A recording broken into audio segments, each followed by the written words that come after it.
treated for mosquitoes by H&H Termite Pest Control and Waterproofing in Shelby. Plus, they can treat your home for ladybugs, stink bugs, roaches, and bed bugs. Call today and feel better tomorrow with one call to H&H Termite Pest Control and Waterproofing, 520 East Dixon Boulevard in Shelby, online at hhpci.com. It's a Hendrick Appliance and Mattress Center mattress blowout sale.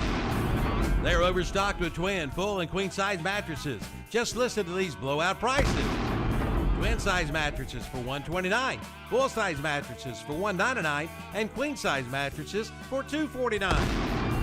And a new load of scratch and dented furniture has arrived also. Hendrick Appliance and Mattress Center, 1241 East Dixon Boulevard in Shelby. On the right going down, on the left coming up. Online at hendrickappliance.com and see their page at whatsupshopper.com. Like them on Facebook too. It's time to get your lawn ready for winter weather. It's time to head to Hojo Powersports and Equipment in Shelby for a brand new Z-Turf Aerator. Now in stock and ready to roll. Also check out the lines of Red Max, Husqvarna, and Shindawa trimmers, blowers, and chainsaws. Plus Ferris, Snapper Pro, Simplicity, Walker, and Hustler mowers. It's time to head on into Classic Volkswagen in Gastonia, where you can get 0% financing for up to 60 months on select models. Come in now and take a look at the all-new Volkswagen Atlas Cross Sport. And right now, get a new 2021 Volkswagen Tiguan S with front-wheel drive for only $26,169. Or the new 2021 Volkswagen Passat SE with front-wheel drive, $424 per month. Come in for all the details at Classic Volkswagen of Gastonia, 4417 Wilkinson Boulevard. Online at classicvwgastonia.com. Here are a few words that describe Creason Roofing of Cherryville. Professional, fast, affordable, and local. So why call anyone else? Creason Roofing is in its third generation with Stephen and Stephanie. They are local, and to prove they mean business, they will beat any reputable competitor's bid by $500, or they will pay you $100. Call for details at 704-400-8805, and you get a lifetime labor warranty. Cherryble's only roofing company is Creason Roofing. Again, call 704-400-8805. Online at CreasonRoofing.com. Like them on Facebook, too. Hey, look, it's Gary Dellinger with Dellinger Electric. Gary, what's going on? Hey, Calvin, just stopped by to see how the new jingle was coming along. Well, as a matter of fact, we just finished it up. Want to hear it? Oh, I can't wait. Here we go. When it comes to your wiring, you don't want to monkey around. Call Dellinger Electric. They're the best electricians in town. Well, what do you think? I don't know. I mean, it doesn't even give her phone number. And monkey around? 704-435-0705. They're the best electricians in town. I don't have to pay for that, do I? Yeah. And welcome to the Full Throttle Powersports post-game show with Kevin and our Reverend himself, Dennis Davis. I was about to say, did you forget his name? No, I got it. Dennis Davis. All right. Here's our opening. The post-game show begins now.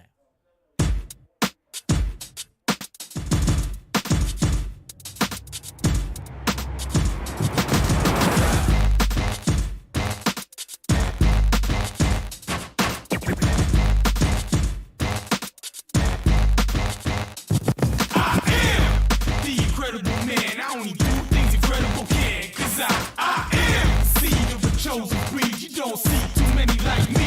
'Cause I am one of the reasons you do what you do when you want to be me instead of you. 'Cause I am still on beat, showing love to the streets. Come on, you know me, 'cause that's who I am.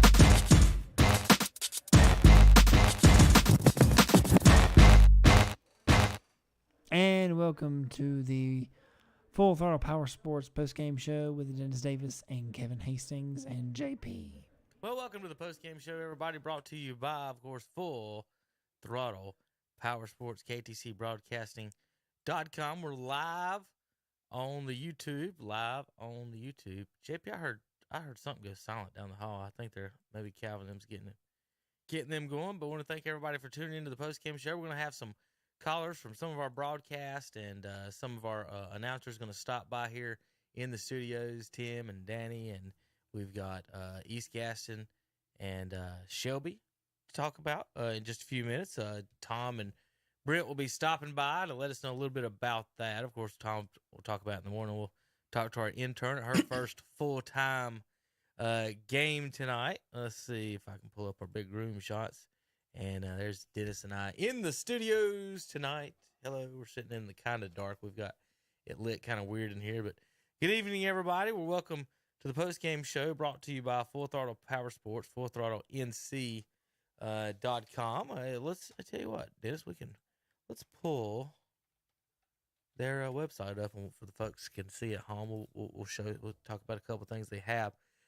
First thing we're going to do, though, we're going to go out to Bowling Springs, and we're going to talk to the Crest Chargers. Robbie Roop tonight, senior night. RJ tonight was still undefeated. Still undefeated as a player for KTC for Crest. He's never lost when he's down the field. But it was senior night out there, and we're going to congratulations for them and all the seniors out there at for Crest. But Rob, do we got him on the phone now? JP, you got him set up? Guys, I can barely hear you. If you can hear me, I cannot hardly hear you guys. All right, we'll have JP try to turn us up a little bit in there. We can hear you pretty decent now, Rob. Good evening, sir. There you go. Hey, you're right, hey guys, how's it going? Good. Well, guys, we kind of had what we expected going in tonight with Crest Hunter Huss, 57-6 final, and just wanted to get out of that one, staying healthy and getting ready for next week. So Eli Hall not going tonight for the Chargers. Natavius Husky missed tonight as well. So, again, it looked like Crest come out of it. The guys were playing healthy and getting ready for that big game with Kings Mountain next week. I have to ask, Robbie, what's the deal with Eli tonight? I think he may have tweaked his knee or something last week.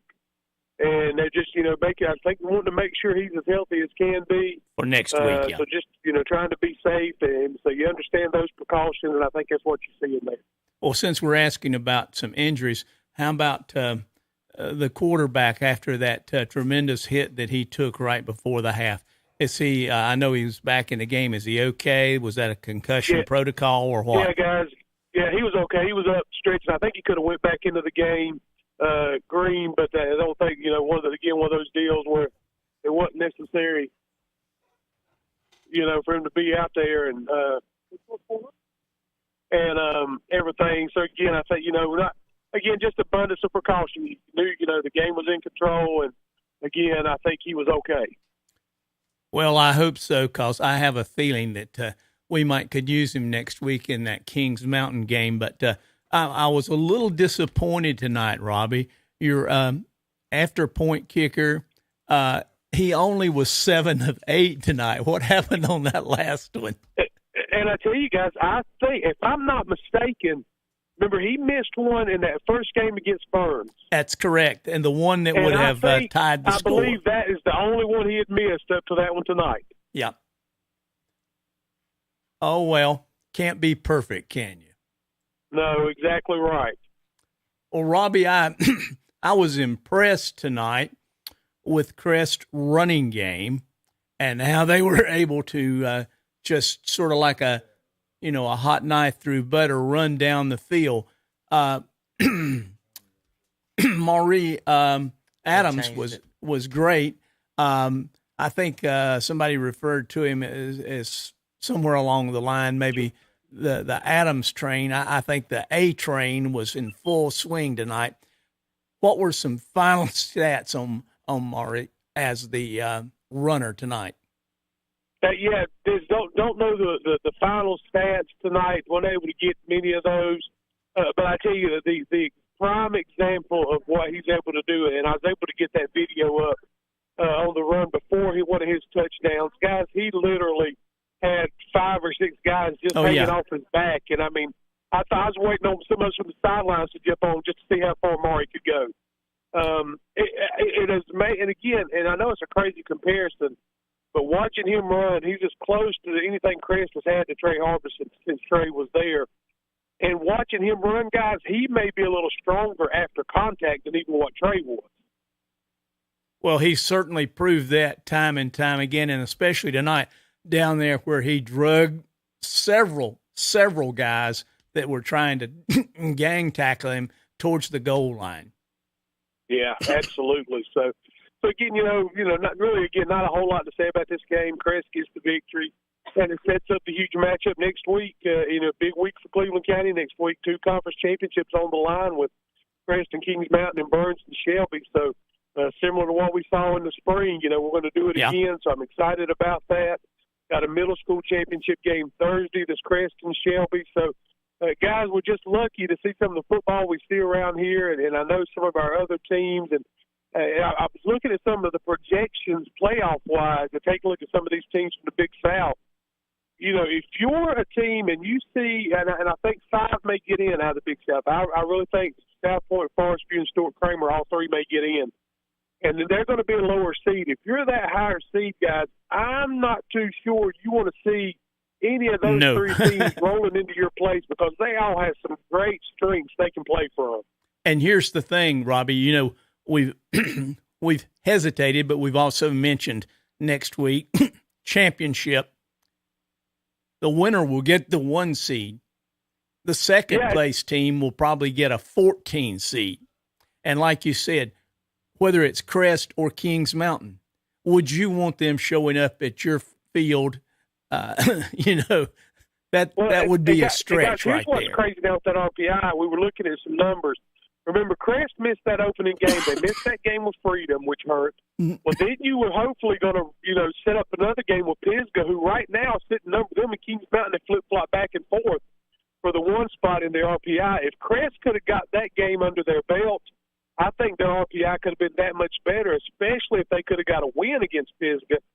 We could be looking at Crest and Kings Mountain, both being top 5 teams. So, but you're right. I think whoever comes out of that game next week between Crest and Kings Mountain, really good chance of being a 1. And I think Kings Mountain looks like they may be the overall 1 if they win that game. Yeah. And I think Crest sneaks into the top 3 if they win that game next week. So there's just so much riding on that game for both those teams. If you want to play at home in the playoffs, you're going to want to win that game next Friday. Well, and I tell you what, Robbie, I know the coverage is difficult at Kings Mountain. That's all I'm going to say. But I think Maury Adams is going to love that turf over there. Well, and what Crest is bringing to the table. Yep. You know that it's going to start with number 2. Yeah. Now that Crest can do some things to some other guys, but the guy that's going to tote the loaf at the end of the day is going to be Maury Adams. So it's going to be interesting to see what they can do with him, and hopefully Maury has a big game. I mean, again, I watched that Shelby game, and I was impressed with Shelby's front 7 as any team I've covered in a lot of years covering high school football. And I love that front 7 of Shelby. And Maury had a big game against those guys. He's not going to be surprised by anything, but I got to give Coach Lloyd and his staff a lot of credit. A lot of people went into this season, expecting a drop-off from Kings Mountain. You look at how many guys they lost in the spring, and we're talking D1 players, guys that went to Power 5 schools, and how much talent they lost. And Greg Lloyd has really kept them going with a lot of young kids. Tonight, a prime example, I believe Ashburn, they forced 4 turnovers and scored off all 4. So, they're going to be well coached, so it's going to be a great game. And like you said, the coverage, maybe not what we want it to be, but hopefully Kevin's going to let me get in there, and I'm going to get in there and get some videos. I'm going to try to get some tight shots, and we're going to bring you the best coverage we can bring you on KTC Broadcast. Under limited conditions. One thing, Shannon and I were talking about the Kings Mountain team. They're, across the board sort of even-keeled. I don't think they have, like you just mentioned, the kids that they lost from last year, those explosive players that they had. Crest has maybe more explosive talent. I'm talking about Adams, even Beeson tonight on his return on that, that kickoff there. That's the kind of, you've got players that can step up and make that game-changing play, whereas Kings Mountain is more just grind it, steady play among their team. So we'll see what prevails next week. And you look at Crest's 2 losses in the county against Burns and Shelby both, Dennis, and it was all about the turnovers. Crest turned the ball over. They did not force the turnovers, and that's what led to both defeats. So Crest has got to value the football next week. Kings Mountain will capitalize on those turnovers, so Crest has got to find a way to take care of the football. Well, Robbie, what impressed me about Crest the last 2 weeks, they played the first half. Right. And Right. if they can continue to get that total game together, not just second half comebacks, but that total game like they've displayed the last 2 weeks, they can play with anybody in this conference, and we'll see where they go into the playoffs. Like you said, I wouldn't want to be a team seeing either Kings Mountain or Crest at this point in the season.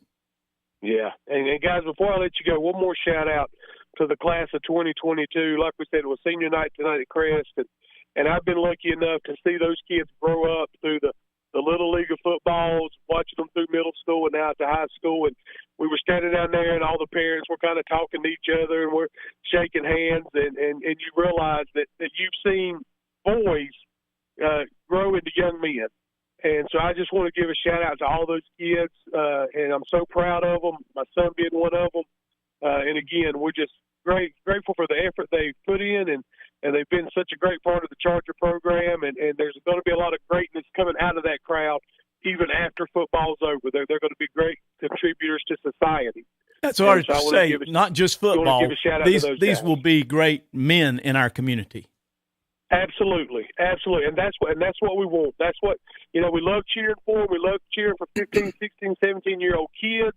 But I'm looking forward to the day, like you say, Dennis, when they're great men and they're giving back to their community that's giving to them. So, but guys, I'm going to let you go. I know you got other people checking in on you. I missed you last week because of that great game. By the time that great game last week in Burns and East Castle was over, I was already home, caught the end of it, and I was in the house. But wanted to make sure I got up with you this week. And, man, we're going to have some conversation next Friday night after those two big games. So appreciate all you're doing. And, hey, let's keep it going. Sounds good, Robbie. Thanks for your call tonight, and look forward to hearing from you next week. Yes, sir. Sounds good, Dennis. See you, Kevin. All right, see you, Robbie. Thanks for giving us a call, bud, and thanks for doing everything you do. Congratulations to RJ. Hope he has a big senior night, and the folks party hard over there for the victory. How about let's do some final scores? Don't have all of them up across the board. We usually have, I got 42 games up on the board. Well, 41 tonight. And if you haven't turned on your computer to see this, Kevin has done a great job of bringing you the latest in technology, and it's right there in front of you. No need to stay up late to watch some TV program. You get it right here. Yeah, you right get it now, early. live. Go to your computer or your phone, and it's right there. We update it as soon as we get it. And we got highlights and more from the games. While you were listening to that, you folks listen on the radio, we were showing the chase. I'm looking at the chase scoreboard. The Crest highlights during that game that Rob had of that game, and also Shannon was out at that game as well. So tonight, Cleveland County, Dennis, wins 108, 170, 217 to 34. 217 to 34. Yep. Good job, State of North Carolina. You guys are awesome. And you realize next week that the playoffs for the conference championships are between Cleveland County and Cleveland County, and Cleveland County and Cleveland County. So let's do those scores. South Stokes 14-7 over North Stokes. Burns 47-0 over Charitable. Shelby 62-28 over East Gaston. Maiden 27-7 over Lincoln. Chase 52-8 over Patton. 59-19 Hendersonville over Brevard. Smoky Mountain 35-14 over Tuscola. AC Reynolds 56-0 over TC Robertson. Irwin 25-14 over McDowell. Asheville 48-6 over North Buncombe. South Caldwell 36 over Ashe County. Thank you, Jock. 41-0 Watauga over Freedom. High Brighton 21-19 over Alexander Central. South Point 2 overtimes. They went to overtime 7-7 in regulation. They win 17-14 in 2 overtimes. Crest 57-6. Kings Mountain 51-0. North Lincoln 50-0. East Lincoln 42-0 over North Iredell and West Iredell. And then Hickory 64-14 over Ford. And Statesville 57-14 over the St. Stephen's Indians. Other games we're waiting on. Here's some scores that we did have. Starmount 29-6 over Allegheny. Murphy 21-14 over Swain County. These are not finals, folks.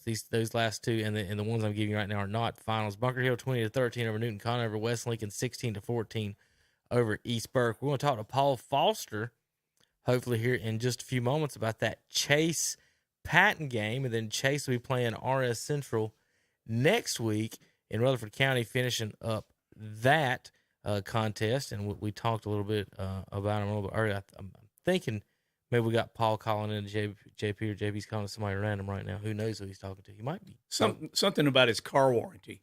Might be talking to him. Yeah, it's probably what it is. Let's see that final. Bunker Hill 27-13. 27-13. Bunker Hill with the final. Still waiting on that West Lincoln final. It was 16-14. Was that the final? So West Lincoln holds on. They were up late 16-14 in the fourth, and they hold on to win for a final score of 16-14. So we'll get those scores blackened out and then find you some more scores here in just a few moments. JP, do we got Paul on the phone yet? Or you just not yet. It was a fan from one of the games. Okay, we're going to take a break. JP, you ready to take a break? We're going to take a break. When we come back, we'll have scores and more highlights on ktcbroadcasting.com. If you're ready to make the great escape, do it with the #1 brand on the water. Yamaha Wave Runners are the most premium personal watercraft on the market, with industry-first features and exciting new products like the all-new 2021 VX Series with audio packages, the must-anticipated Superjet, and the new race-ready GP Series. This is Wave Runner country. See one today at Full Throttle Powersports, located at 100 Indian Walk off I-85 in Laurel. It's time to go picking at Gaston Pickers in Gastonia. They are now open Wednesday through Saturday, 10 a.m. till 6 p.m., Sunday afternoons from 1 to 5. Come check it all out. 28,000 square feet of vendors with antiques, collectibles, furniture, and more. And vendor space is available by calling 704-852-7055. Check out some of the booths at whatsupshopper.com and online at GastonPickers.net. Like them on Facebook too. Gaston Pickers, 503 Long Avenue in Gastonia, or exit 19 off I-85. Your local train comfort specialist, Roland Black Heating and Cooling, has been serving Gaston County with quality-built train heating and air conditioning systems for over 45 years. Hurry and call today to check out the great deals on train systems offered by Roland Black Heating and Cooling. Whether it's commercial or residential, Train is there for you. Ask about your new, super efficient Train XV20i today. Call Roland Black for all the details, 704-865-1375, or go online at rolandblack.com and request an appointment. Again, call 704-865-1375. Roland Black Heating and Cooling, 501 East Franklin Boulevard in Gastonia. Remember, it's hard to stop a train. What's the best way to explain the golf at Glen Oaks Golf Course in Maiden? It's world-class golf for the working class. Yes, golf is never better than it is at the Glen Oaks Golf Course in Maiden, with special programs for seniors, men, ladies, and juniors, plus a driving range, banquet facilities, and a swimming pool, picnic area, and more. For your tee time or other questions, call 828-428-2451. The Glen Oaks Golf Course, 245 Golf Course Road in Maiden. It's world class for the working class. There's a reason it's called the Great Outdoors in Cherryville, because if you love outdoors, the selection is great. Plus, they're always having new items arrive every week. Check out their canned goods section with Amish canned goods, salsa, wild game flavoring, jerky mix, and more. See the line of King fish and turkey fryers and Camp Shelf cast iron cookware. Check them out. The Great Outdoors, Highway 150 East in Cherryville, right behind McDonald's. Online at teamgreatoutdoors.com and like them on Facebook too. GSM Services is proud to sponsor high school football. GSM helps people live better through improved comfort, health, and energy efficiency. They provide high-quality home and commercial improvement services, such as heating and cooling, energy audits, duct and dry vent cleaning, attic insulation, crawl space solutions, generators, commercial roofing, and HVAC, indoor air cleaning products, and much more. GSM has been taking care of their customers' comfort since 1927. This unmatched experience has led them to build reliable processes to serve you and offer the guidance to help you choose the right options for your home and business comfort needs. Call them today at 1-800-NEW-HEAT. Again, 1-800-NEW-HEAT for GSM Services. Hello, this is Cherryville Mayor H.L. Beam, and I am running for re-election on November the 2nd. Our city has many projects that are in store for our downtown area as well as our entire city, and I am the best candidate to work in harmony with our city council to complete these projects. I have and will always love this city and its citizens.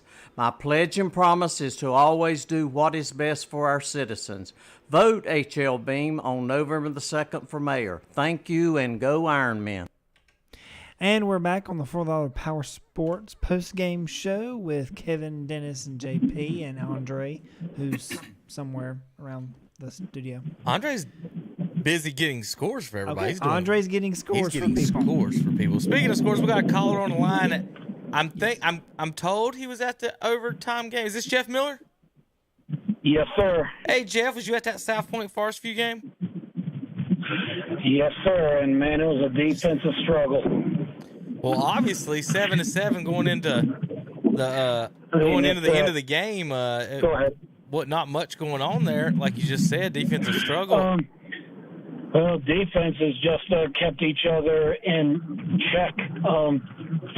Force U got on the board first with the help of an interception by Jesse Osborne. He took it all the way to the 1 yard line, and then 2 plays later, quarterback Austin Parker kept it for a quarterback keeper from the 1 yard line to get Force U on the board. And then in the second quarter, coming off a punt that hit a Force U player, and then South Point was quicker to fall on the ball. And first play in the second quarter, South Point tied the ball game at 7, and it was just neither one could get any offense going in the second half. I was really surprised Force U got away from their run game midway through the fourth quarter when they had South Point's defense, I thought, dead to rights. But, I'm not a coach, so that's in overtime. It was a disastrous sack that backed Force U up. This was in the second overtime, and I feel like that was kind of the difference of the game right there. And they tried to kick a field goal, and it was no good. And South Point didn't even try and run any plays. They just kicked the field goal, and that's all she wrote. Jeff, we talk a lot about these high school games. A lot of these games, especially the close ones, they do come down to these special teams and these kickers. So you are, and Varsity and South Point both had some pretty decent soccer programs over the years. So South Point didn't even bother trying to go for it. They just ran the kicker out there. Yeah, was that first down? I beg your pardon? Did they run the kicker out on first down? South Point kicked the field goal on first down, and that's how they won the game in 2 overtimes. All right, so that sets up South Point as pretty much third place in that conference right now. Jeff, do you have or have you heard Kramer score tonight, Kramer North Gaston? I do not have a Kramer and North Gaston score, but would not surprise me if Kramer won. Well, I agree, but I that's the one that I don't have right now. I'm waiting on Highland Tech and Mountain Island too. Those are my 3 Gaston County scores that I don't have right now. But this South Point team, looking at the projections, Jeff, they have them in Forest View, obviously going on the road. Right now, Central Davidson and Forest View they're a 26 seed for tonight. So I don't know, and they had Stuart Kramer at 25. Any of these Gaston County teams make any noise in the playoffs, you think?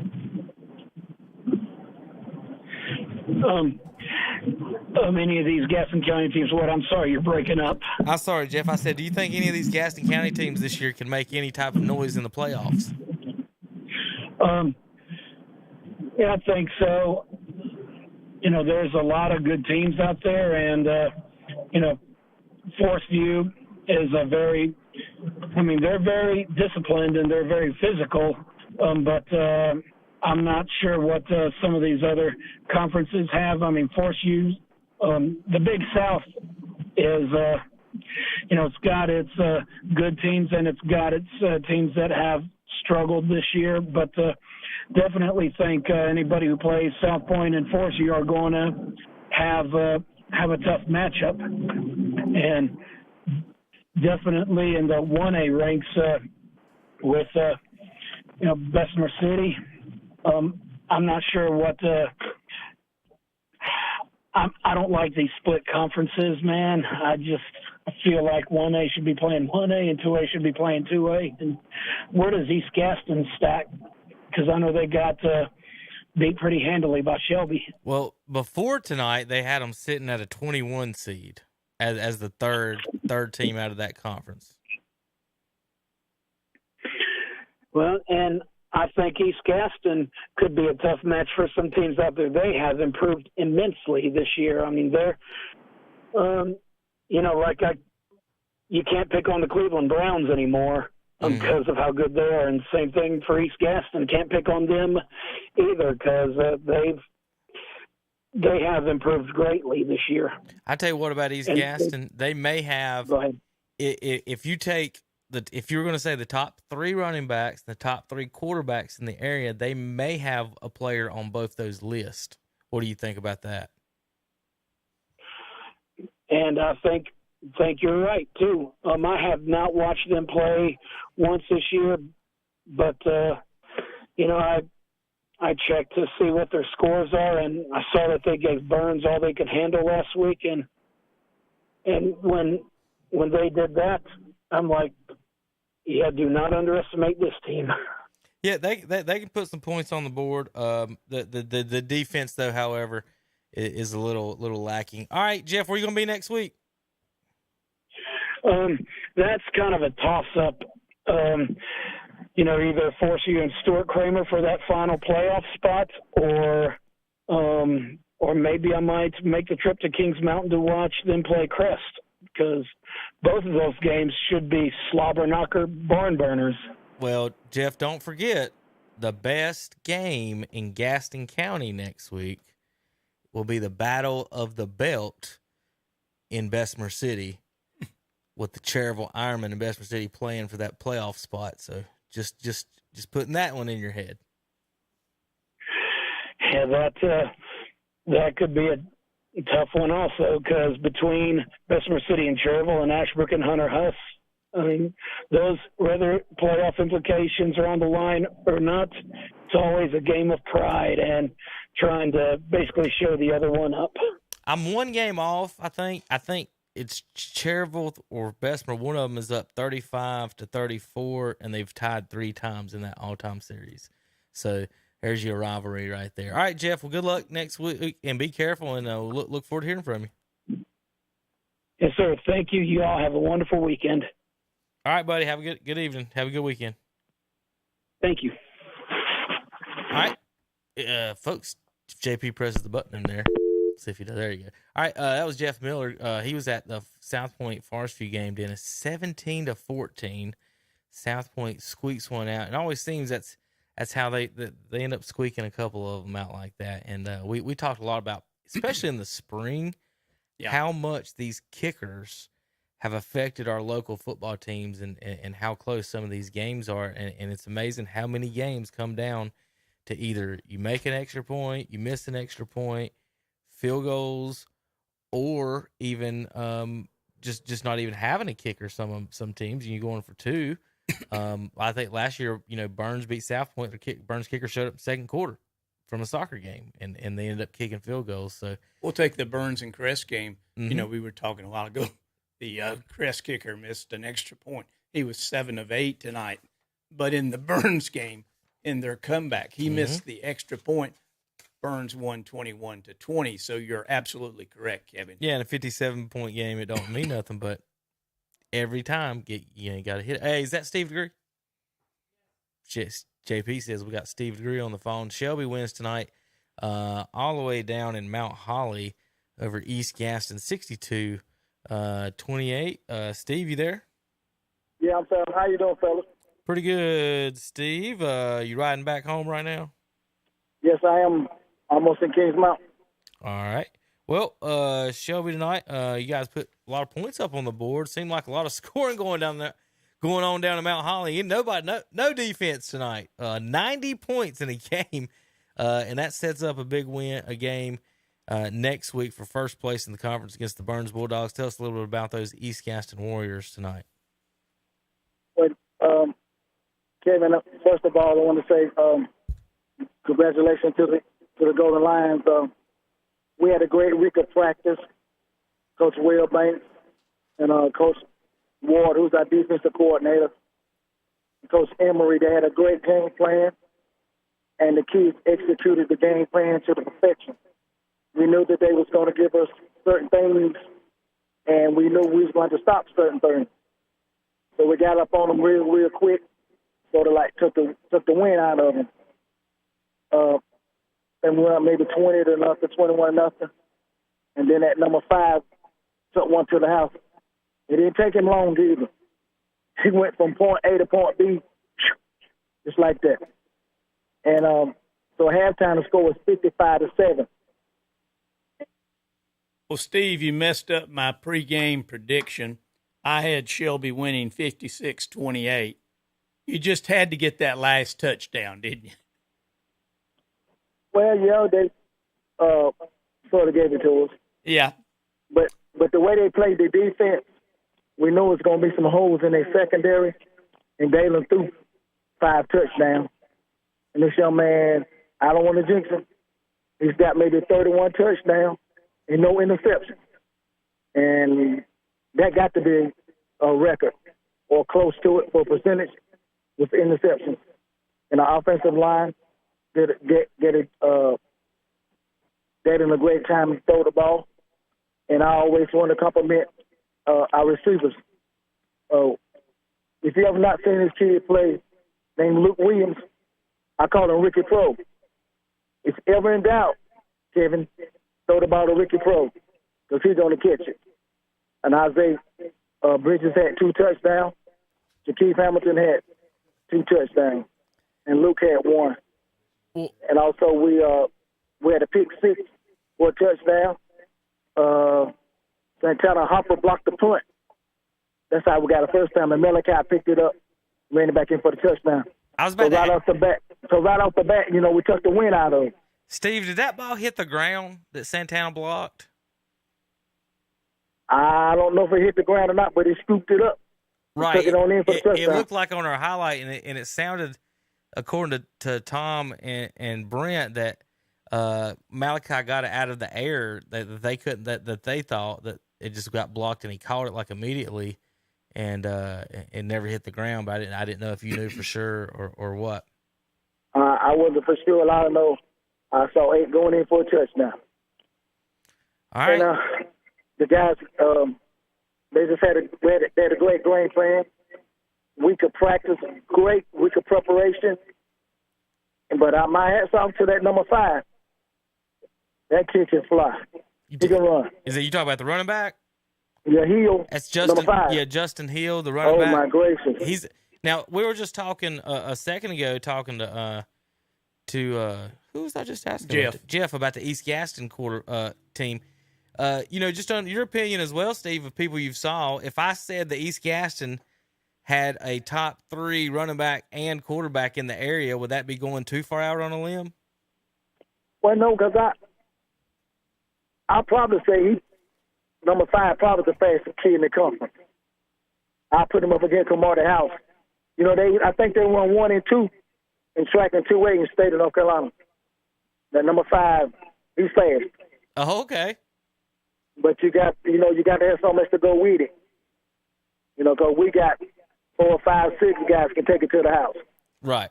Oh, Steve, I've talked to you over the years long enough to know. Don't worry about next week. Well, next week's coming, and you know who's coming, and you know the importance of that game. Give me your thoughts on Shelby versus Burns next week for the number 1 possible seed in that conference. Well, this is what I see. We got to have another week of good preparation. And if the kids can execute our game plan, the only thing that Coach Devine, he's going to know our play because he coached this year. But they're going to give us certain things that we can attack. and I know he's going to find some of our weaknesses. But you guys also know him, and yeah, we know each other. He's a great coach, and Burns going to be well coached. It's going to be a great game. I'm telling people is to get there early. How are you injury-wise? Anything tonight? You okay going into next week?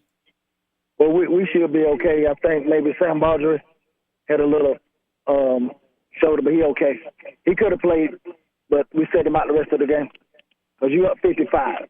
7. Yeah. You know. We played. I think we played everybody we brought to the game again. Some of the JV kids.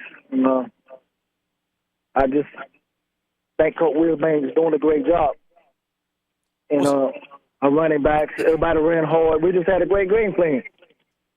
Well, Steve, there's one thing I know for certain, that win or lose, you'll call us next week because we can always count on you, win or loss, to give us a call and give us your side of the game. Yes, I know it's going to be a great kind of rivalry game, a great playoff atmosphere. Not only is it for the conference championship, it's for the county championship. The number 1 seed, probably 2-way in the West. So it's a lot in stake. So we got to really concentrate like we did this week, and we should be fine. Should be fine. Well, and Steve, I know you always take pride in talking about the next group to come up. Shelby Middle School's got a big game this week. What do you want to say about that? Well, I don't really know much about the school anymore. Okay. So I wouldn't be in lawyer to say anything about it because I don't know none of the players because they're not being at the high school all the time. All right. But I know they'll play Wednesday at Crest. And that's always, a rivalry game, as we were talking about. Shelby Crest, it doesn't matter if it's Tiddlywinks. Somebody is going to be serious about it. So I just know they should go support these two teams to play. But right now, I'm just concerned about Shelby High and Burns High. All right, Steve. So did Burns win tonight? Yeah, they squeaked by 47-0. Who did they play? Charitable. Yes. Okay, what about Crest? They squeaked by 2. 57-6. Who did they play? Hunter Huss. Okay, what about Kings Mountain? Well, Steve, I hate to break the news to you. You want to give him that score, Kevin? That's 51-0. Who did they play? Ashbrook. Jesus. What's happening to Gaston County football? Well, think of it as how good Cleveland County football is. Next week, you got you and Burns and Crest and Kings Mountain. And the champions of those conferences is going to definitely come from Cleveland County. Cleveland County. Not the highest there. That just shows you that the Cleveland County it's got to be the best county in the state of North Carolina. One could assume that based on the statistical advantage that the county has over surrounding areas. Right. So I want to say one of the things that the Shelby defense played great tonight, and one of the things, we had a different game plan. We started 5 defensive linemen, because of their running game, and it worked to perfection. So all the Shelby High kids, if you're listening, we'll see you Monday at 3 o'clock. And be focused and ready to go. All right, Steve. We look forward to hearing from you next week. All right, brother. Y'all have a good day. All right. Thank you. Okay, folks. We've had an interesting night here. It seems that we don't want to offend anybody from the other areas, but there's some scores here that, as Kevin said, were dominated tonight by Crest. And Shelby and Burns and the man, the myth, the legend has arrived tonight. Tom, come on in. Oh, and Pasco's with him here.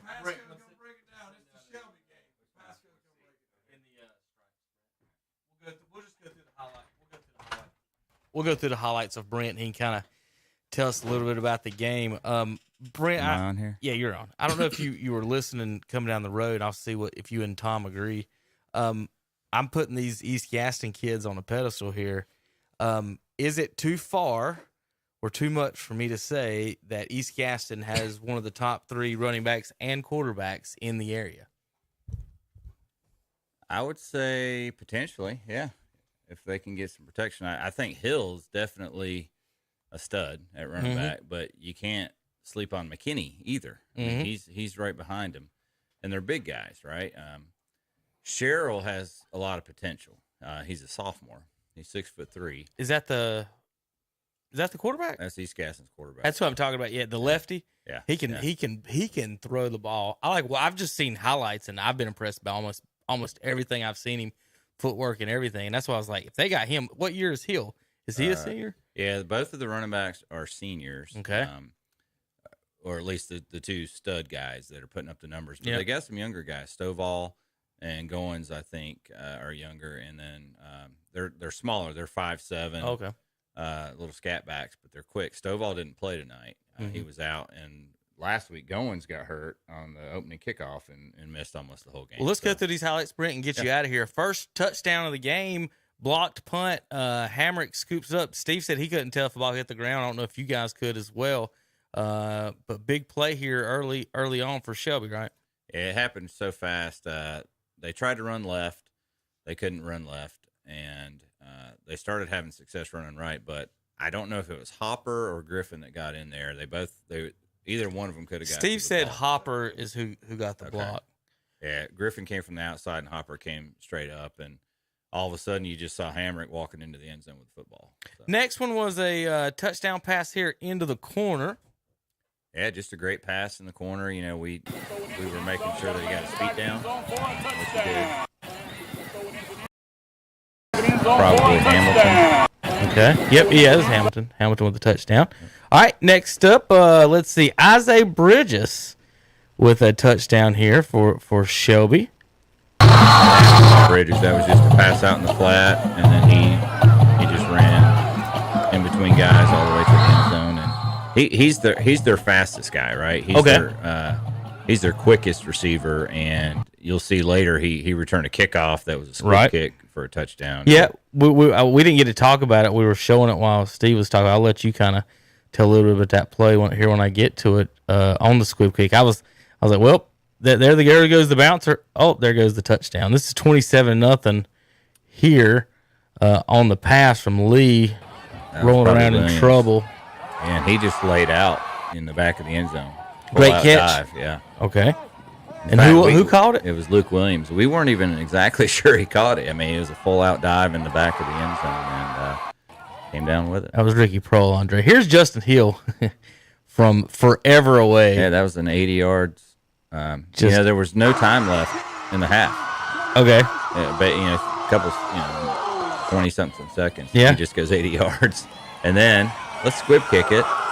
And, was that all at the end of the second quarter? Yeah. And so they squib kick it, and then Bridges returns it for a touchdown. Here is a pass to Hamilton to make it 34-7 in the second quarter. Dalen Lee throwing the ball. I've said for years I thought his brother was the best passer that I've seen in person on the field as far as accuracy, just putting it on it. So I can't wait to see Dalen throw the ball in person. Maybe there's the pick six, made it 41-7. Brent. Yep, and that he just jumped the route. You could see it coming, but right before that, actually, it was a couple of series ago. There was a pass to Williams. Mm-hmm. He caught the ball. It was a little out pass, and he got hit pretty much immediately, and the ball came out. East Gaston picks it up, takes it all the way in for a touchdown, and they end up ruling it an incomplete pass. Of course, we don't have instant replay like that, and I bet True's got it on her phone, maybe. Yeah, it's possible. Well, look at this pass. Isaiah Bridges in the corner of the end zone made it 48-7. This is a fantastic pass between the safety and the defender all over his back. So there's your touchdown. And there's Justin Hill with another touchdown. This one's 78. How many yards did he end up with, Brent? I think, Tom, you had him for 240 something. That's what Steve just said. That's what I was laughing at a minute ago. When Steve said we switched over to a 5-man front and it worked pretty good, and I was like, I've seen an 80 and a 60-yard touchdown. How many did he end up with? 80 and a 78. Oh, excuse me, 78. Yeah, so those didn't. The 5-man front didn't do nothing about that, right? Yeah, McKinney had a 59-yarder. Now here's your it did have touchdown a that lot you're of tackles talking for about. loss, yeah. So they did a good job of getting him in the backfield with the front. So the other thing is, you saw him hold the football up there, and they threw a penalty flag for Sportsman taunting, and there was a lot of discussion because we didn't know if they were going to say that's part of the play before the play or not, and it's a no touchdown. So first they said that, then they said no, the touchdown's good, but they marked 15 yards off for the extra point. Yeah. Then they held it up again and marked it back at the 3, kicked the extra point. And then when they came out for the second half, they let East kick it off from the Shelby 45. So they actually marked it off on the second half. Yeah. Well, I know something similar happened to Crest. They scored a touchdown, and there was an unsportsmanlike penalty call for like celebration, and so it was added to the kickoff, if you will. All right, Brent, y'all go home. Yep. So big showdown next week. Except for Tom, he's got to be back in the morning. Yeah, we'll see him in the morning. We got to talk. Right. We got to talk thanks, Cleveland Guardians baseball, and Cleveland Browns football, and more than that. Dennis, hey, on behalf of the Braves, we'd like to thank you for sending that player down to Atlanta. Destroy the set. All right, you guys have a good night. Thanks for coming in, fellas, right, and thanks, have a good night. Be careful. All right, Dennis, let's give some scores, and then we'll get out of here for a break. We do got some that just came across. I'm on Winston-Salem Prep. Bishop McGinnis 38-24 over Winston-Salem Prep. Mountain Island was scheduled to play Carver. No, they did play Carver. I've got 2 Mountain Island scores. That must have been earlier in the week. Mountain Island won 39-0 over Carver. Still don't have. Yeah, Carver's not very good this year, but that's a heck of a long trip for Mountain Island. That's conference. Yeah, it's by.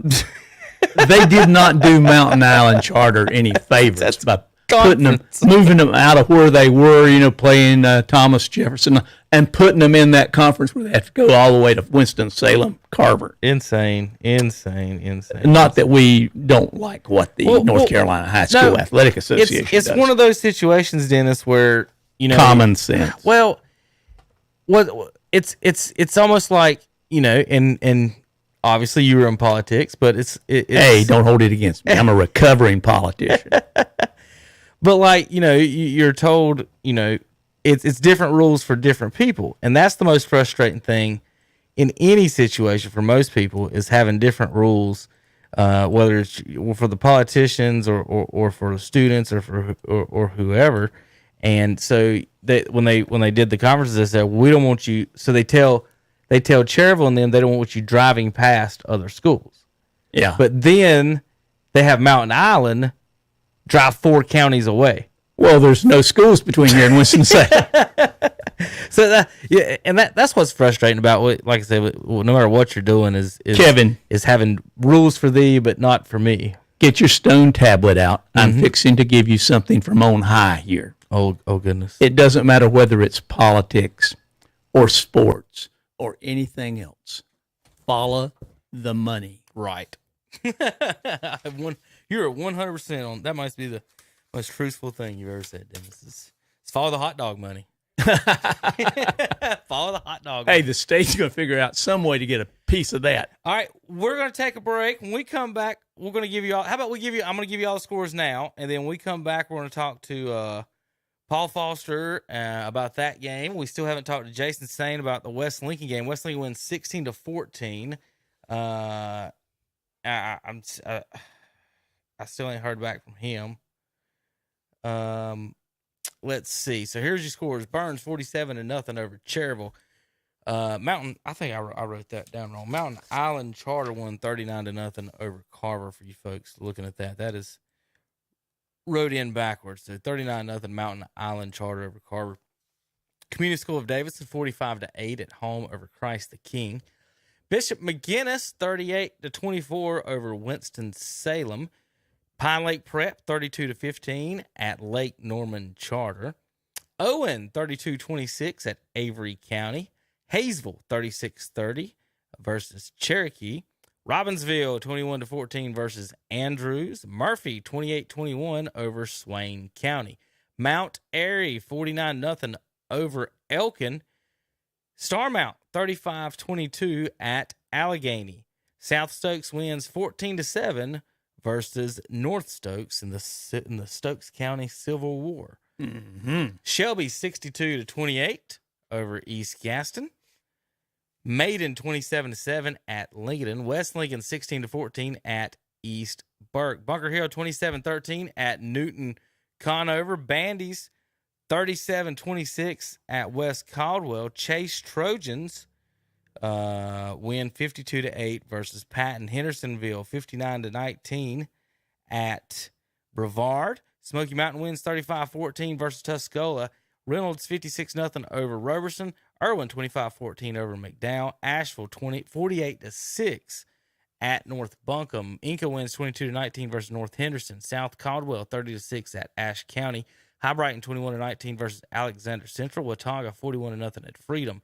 South Point 17-14 at Forest View. Kramer 49-14 at North Gaston. Crest 57-6 versus Huss. Kings Mountain 51-0 at Ashbrook. North Lincoln 50-0 versus West Iredale. East Lincoln 42-0 versus North Iredale. Hickory 64-14 over Ford, and St. Stephen's Falls 57-14 against Statesville. Saturday night will be Pokeville and Drone. Still waiting on the scores for East Henderson at Pisgah, Franklin at West Henderson, East Surrey at Wilkes Central, Mountain Heritage at Madison, and Highland Tech at Thomas Jefferson. Bessemer City had the night off for you Yellow Jackets fans wondering where they are. JP, let's take a break, and when we come back, we'll have more on KDCBroadcasting.com. Re-elect Bill Beam for Sheriff of Lincoln County. With Bill Beam, you get proven leadership. Join the winning team and vote Bill Beam. Bill Beam for Sheriff. This announcement paid for by the candidate, Bill Beam. It's time to get your 2 cents worth. That's right. Everybody likes to get their 2 cents worth, and now you can at Lane Express Food Mart number 2 at 601 Riverside Drive in Lincoln. When you mention this radio ad, you get an extra 2 cents off per gallon of gas off the lowest gas prices around. It all adds up quick. Plus, save on cigarettes and smoking accessories in their smoke shop. See Sandra and Jay today and get your 2 cents worth at Lane Express Food Mart number 2, 601 Riverside Drive in Lincoln. Open Monday through Saturday, 7 a.m. to 9 p.m., Sundays, 8:30 a.m. till 9 p.m. Hey guys, this is Brandon Goins, the General Manager at Carolina Auto Direct, and I'm here to spread the news. I would like to invite everyone to our celebration of 15 years in business. That's right, it's 15 for 15 in the month of October, and we're giving away $1,500 in cold hard cash to one lucky winner. All you have to do is swing by and drop your name in the all-new Jeep 392 Wrangler. Stop by today and get your chance at the cash at Carolina Auto Direct at 484 North Generals Boulevard, Lincolnton, North Carolina, or call at 704-240-3701 or join us on the web at carolinaautodirect.com. We're gonna rock around the clock tonight. You can rock around the clock in your new rocker recliner from Carolina Furniture Mart in Lincoln. Right now, they've got more recliners than Carter's got liver pills. All types, over 100 in stock, ready for your home. Rocker recliners, wall-hugging recliners, power recliners, extra wide recliners, recliners for extra big men, swivel glider recliners, and 8 styles of lift chairs. Have it delivered or listen to this deal. Pick it up for an extra special discount at Carolina Furniture Mart, 644 North Aspen Street in Lincoln, and see their page at whatsupshopper.com. The mums and pansies are in at Carolina Hardware Garden and Pool Supply in Lincoln. Come in now and pick out several mums for your home. And it's pool closing time. Get your BioGuard pool closing chemicals. And just arrived, a new shipment of Maxim tillers, plus a full line of Husqvarna chainsaws, blowers, trimmers, and mowers. And coming soon, the Christmas shop. Stay tuned for details. Carolina Hardware Garden and Pool Supply on the Reeksville Road in Lincoln, and see their page at whatsupshopper.com. It's time to head on into Classic Volkswagen in Gastonia, where you can get 0% financing for up to 60 months on select models. Come in now and take a look at the all-new Volkswagen Atlas Cross Sport. And right now, get a new 2021 Volkswagen Tiguan S with front-wheel drive for only $26,169, or the new 2021 Volkswagen Passat SE with front-wheel drive, $424 per month. Come in for all the details at Classic Volkswagen of Gastonia, 4417 Wilkinson Boulevard, online at classicvwgastonia.com.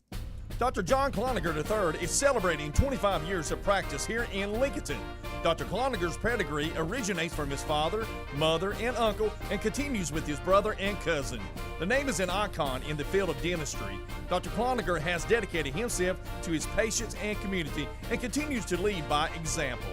He has heard his whole life, the apple doesn't fall far from the tree. He wants to sustain the family name and proceed by offering the best reasonable treatment possible. Dr. John Cloninger III, 904 Doncha Drive in Lincolnton. Call 704-735-0765. You may wonder what makes us different here at First Federal Savings Bank. We have been intertwined with this community for over 80 years. Here at First Federal Savings Bank, we take pride in Lincoln County, and that's why you see us donating time and resources to local charities and the schools in our community. Being a hometown bank is more than just a saying for us. It's about action and impact in the community in such a way that present and future generations are proud to call Lincoln County home. Stop in and see us here at First Federal Savings Bank today.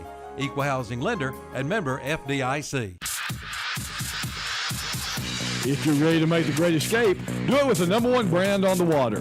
Yamaha Wave Runners are the most premium personal watercraft on the market, with industry-first features and exciting new products like the all-new 2021 VX Series with audio packages, the much-anticipated Superjet, and the new race-ready GP Series. This is Wave Runner country. See one today at Full Throttle Powersports, located at 100 Indian Walk off I-85 in Laurel.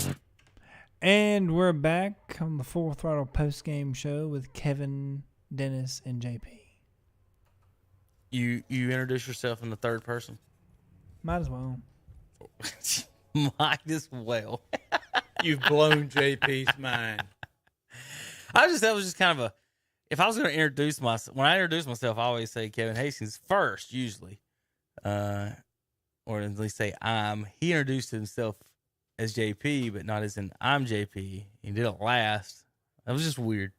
It was a weird intro. It's getting close to Halloween. There's been a full moon. Hey, speaking of that, next weekend is Halloween. We will have outfits on for our weekend show, Saturday show. Oh. Next Friday. We got Terry's always the grumpy something, the grumpy dwarf. From the. This is on Saturday morning, I take it. Yeah. Oh, we'll be dressed up Friday night too. I'll dress up the whole weekend. Maybe I could come as Brandon. Yeah, let's go, Brandon. What was that? Do we got a caller, JP? He's just staring at me. I don't know if we got somebody in there. I don't know. Who we got, JP? Who do I got, JP? Paul. Hey, Paul Foster on the line. What's up, Paul? Hey, Kevin, doing all right? How you guys tonight? Good. You had a big game up there in Rutherford County. Chase puts the foot on the metal again, 52-8 over Patton. A lot to talk about in this game. This running back for Chase may be the best running back in the area. A lot of people that don't get up there to Rutherford County, need to know about him. And they'll be playing RS Central next week on Waggy Paw, and I wanted to pull off my projections so I could say this to you, so you can keep this in mind while you give me your thoughts on it.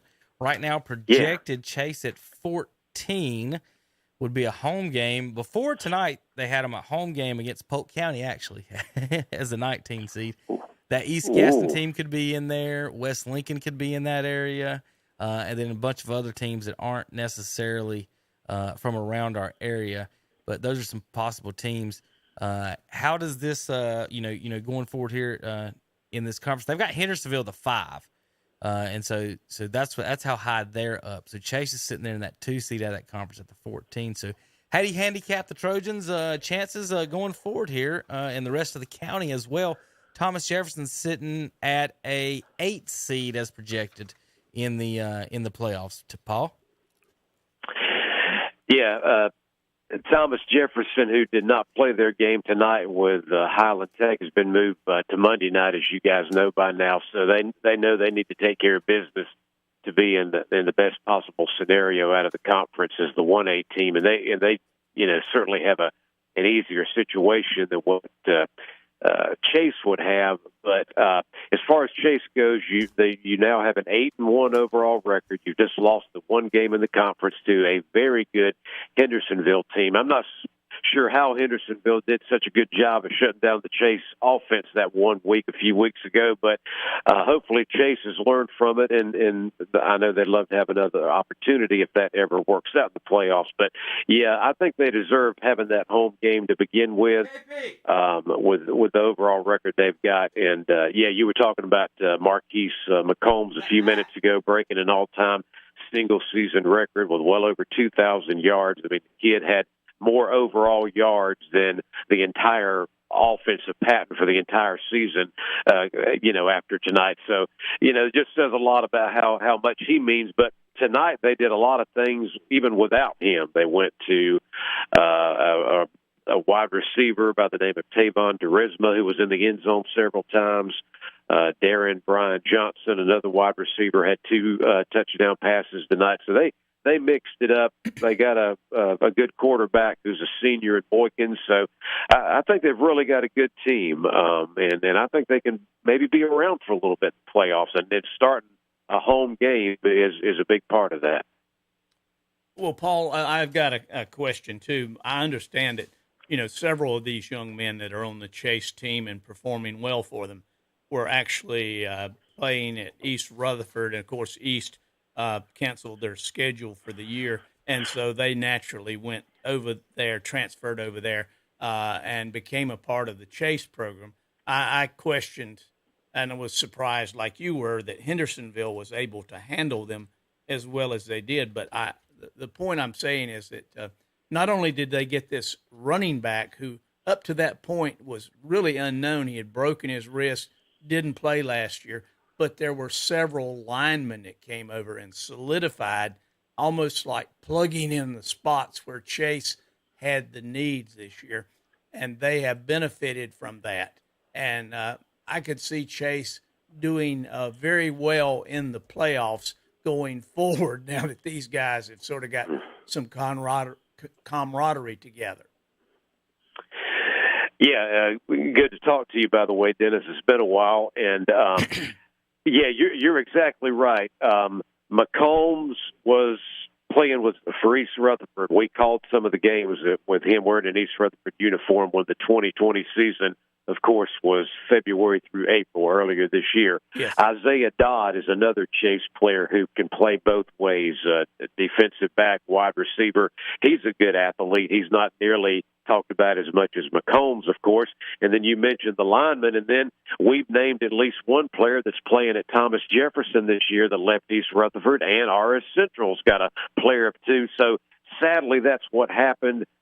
East Rutherford's got a good JV team. They're going to rebuild everything, and I think they'll be competitive again not too long down the road. But for right now, Dennis, a lot of these teams like Chase are benefiting, certainly having some guys that came over. Well, that's what I was going to ask, Paul, was where did you see the future going for these kids? Do they stay at their schools? Do they transfer back? What's the future for East? The new people that they put in place at East, and I can't remember all the names right now, but they're really saying a lot of very promising things about the new group that's over there. The JV team's feeling good. They've had some big wins so far this season. So compared to what the varsity team went through, they didn't win a single game in that last season. So they're rebuilding. There's a good atmosphere there. They've got reliable coaches. The players are believing in them. So I'm not so sure any of these guys that are gone will be back, even though like McCombs is a junior, because they seem to have locked in with a real successful program, at Chase and so on. But I still feel like for those that are out there that have been down and out about East Rutherford not being able to line up a varsity football team, things are going to get back to normal in the future for sure. Well, they've been an important part of the football picture here in this area. And with that new conference, I think it bodes better for them than the old conference that they were part of. And so I could see that sparking something with this younger crowd who didn't experience those devastating seasons like some of the guys that did transfer. Yeah, absolutely. And, all programs will go through those seasons where you really have to take some punches, and hopefully East will be back. But as far as what we're looking at right now, Thomas Jefferson and Chase will be hopefully most likely the two Rutherford County teams that are, definitely in the playoffs. Certainly Chase, and Chase doesn't want to look ahead and slip up in that rivalry game against RS Central next week. That's going to be an important game. That way, I think they really lock in a good playoff position and that home field advantage for at least the first week or two. And the much improved Chase team in the 2A playoffs may yet get one more shot at the Shelby Golden Lions. Oh, man. Yeah, a lot of the Chase folks would like to see that again. Of course, we all that are inside Cleveland County. Well, you don't have to be inside Cleveland County to know the tradition of Shelby football and what all it's accomplished. But, yeah, maybe it happens, the game itself, Dennis. And right now, though, I'm sure Chase is just worried about RS Central next week and hosting somebody the week after. Well, Kevin can project all these matchups. I can't do that. I'm not that sharp like he is on the figures and the numbers. But somewhere down the road, maybe the third round or so, you could possibly see something of that nature. Of course, Hendersonville is going to have something to say about that too. Yeah, this Hendersonville team can light up the scoreboard in no time, and apparently they've got a pretty solid defense, too, for what they were able to do to Chase. And maybe it was just a combination of things several weeks ago when Chase went into Hendersonville. Hendersonville's offense was running like a machine that it does a lot of weeks, and Chase may have just not had their act together. So it would be good to see a rematch if it happens, and if Chase and Shelby meet. A lot of excitement for the local area. Shelby certainly is going to be favored regardless, but I tell you, I can't wait. I think we're going to have some good playoff games coming up. Oh, we've got some slobber knockers in store for us in the playoffs here. Absolutely. All right, Paul, thank you for everything you do, and you have a good weekend. And next week, RS Central, and then, of course, Waggy will be following Rutherford County football through the playoffs. And I thank you and Jonathan for everything you guys do, and keep it up.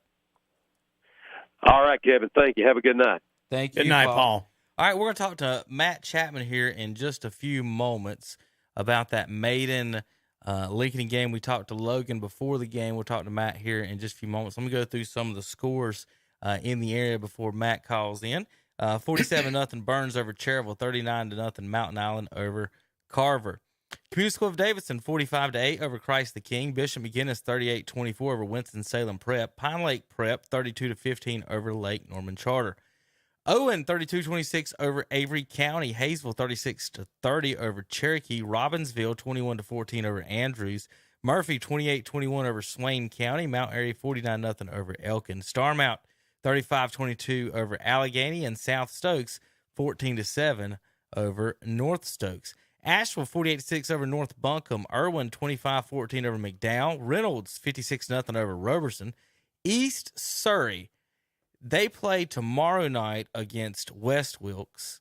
They played Tuesday against Wilkes Central. So for you folks watching online, that is Tuesday's score, 55-8 over Wilkes Central. Smoky Mountain, 35-14 over Tuscola. Hendersonville, 59-19 over Brevard. Polk County and Drone is going to play tomorrow night. That's Saturday night for Polk County at Drone. Chase, 52-8 over Patton. Bandy's 37-26 over West Caldwell. Bunker Hill, 27-13 over Newton Conover. West Lincoln, 16-14 over East Burke. Maiden, 27-7 over Lincoln. And Shelby, 62-28 over East Gaston. Dennis, note on Shelby, in the last 2 weeks, they've scored 125 points, and they've dropped a spot each week in the poll. It's your poll. So address those cards and letters to Kevin Hastings. That means it's working, is what it means. Okay. Statesville 57-14 over St. Stephen's. Hickory 64-14 over Ford. East Lincoln 42-0 over North Iredale. North Lincoln 50-0 over West Iredale. Kings Mountain 51-0 over Ashbrook. Crest 57-6 over Hunter Huss. Kramer 49-14 over North Gaston. South Point 17-14 over Forest View in double overtime. Watauga 41-0 over Freedom. High Brighton 21-19 over Alexander Central. South Caldwell 36 over Ashe County, and Inca 22-19 over North Henderson. Scores that I just do not have: East Henderson at Pisgah, Franklin at West Henderson, and Mountain Heritage at Madison. Highland Tech and Thomas Jefferson will be Monday. Polk County and Drone will be Saturday. East Surrey is playing West Wilkes tomorrow as well. They played Wilkes Central on Tuesday and won 55-8. So there's your scoreboard for you folks watching at home, wondering what those are and what those scores are. Some of those I do not have yet. But all right, Dennis, as I wait on Matt, he should be calling any second now. Looking at the power poll. Oh, there's the phone call. We're gonna have the same number one. Statesville. I'll make a prediction that probably towards the end of the year, they'll still be there at number one. They're gonna have Kings Mountain or Crest may have to go through them. JP, we got him on the phone. Like, I get no notification. I just have to hope I hear the phone ring, then ask JP, and then I get a thumbs up. Well, you don't want to wake him up. I don't want to make him work too hard. Is Matt Chapman on the phone? What's up, guys? Hey, Matt. Good evening, folks. How y'all Good doing? evening, bud. I don't want to keep you too long. I know it's late. You were at a pretty good game tonight. A lot of people. The prognosticators had Maiden down as a spread, basically 35 points. Shannon picked Lincoln to upset Maiden tonight. A couple ways you can look at this, Matt. It was kind of close near the end. They could have been within one score. If they punched it in, they fumbled. But then if you look at it from Maiden, you're like, we fumbled a couple of times, and the only score we gave up was a kickoff. So we should have won like 40-0. But it was way closer than 40-0, wasn't it? It was a weird game for sure. Definitely ended up being a better game than the score indicates. But, it really could have been 35-7 Maiden at halftime. They fumbled twice inside the 20, like you said, and then, on the goal line right there at the end of the half. And so Lincoln was fortunate going into halftime, but they really dominated the second half. Completely. Maiden didn't do anything at all until right there at the very end, which made the score look worse than what it really was. But Lincoln just marched it right down the field, took the first 10 minutes off the clock in the third quarter, but they just couldn't score once they got down there. They got inside the 20 3 times and couldn't punch it in once. And that really was the game right there. But they dominated that second half, and it was impressive because it was completely the opposite in the first half. Well, Matt, looking at the conference, Maiden's now undefeated, sitting there and in a one spot. I guess they play. Who they finish with next week? Do you know? I'm not sure. Maybe Newton. Maybe I think so. I think you might Newton. be right on that. They Bandy's. locked it up Is it not tonight. Bandy's? It doesn't matter it's not what rivalry happens night next week. Yeah, they've locked that up. My question is, we're looking at these prognostications, and of course, Matt, since we went to 4 conferences instead of 8 now, basically or brackets, whatever you want to call it, I don't know. We've got it's going to just jam everybody in here, and I know you guys in the past you've had all 2As, and now you've got a 2A. You got 2 conferences basically to look at and cover in where you're at. Looking at that one, we've got, based on the prognostications, they've got Bunker Hill at 13, West Lincoln at 17, and Lincoln at a 29, and then even Newton Conover in there at 31. So they've got all the way down to Newton Conover in the playoffs right now. Yep. It's going to be an interesting end of the season. That West Lincoln-Lincolnton game, that's the one we got. next Friday on WLON. That's a big one for both teams, really. I think, at least from what I've seen, I can't figure out the RPI stuff like anybody else. But well, according to this, they're 3 and 4 in the conference. West is more secure in their spot than Lincolnton. Right. But so right maybe that's a little bit bigger game for Lincolnton next week. Right now, Matt, they've got West Lincoln at 17 and Lincoln at the 29 seed. There's 32 teams that get in, so Lincoln would be barely squeaking in. That was coming into today, right? Right. Yeah. So, I mean, you wouldn't think a loss to Maiden would really hurt you. I mean, maybe it even helps you because your opponent's winning percentage or whatever. Well, everybody behind them lost too, so it's nobody's jumping over them. Newton Connor and Brevard got beat too. So, yeah, and Newton's got Maiden next week, like we said, so they'll probably lose that one too. If everything goes like you would think. Well, so you're looking at basically, Matt, West Lincoln probably going to go on the road. They're right on the line. Okay, they're on the line of home and away. Okay, they're on a 17 spot right now as a wild card. Going to that's the 16-17 game, right? Exactly, they'd be going to Fort Bush right now. You get the 1 seed if you win it, and then they'd have Lincoln. Right now, they would be going to Reedsville. North Lincoln would be hosting Oak Grove, and East Lincoln would be going to Crest.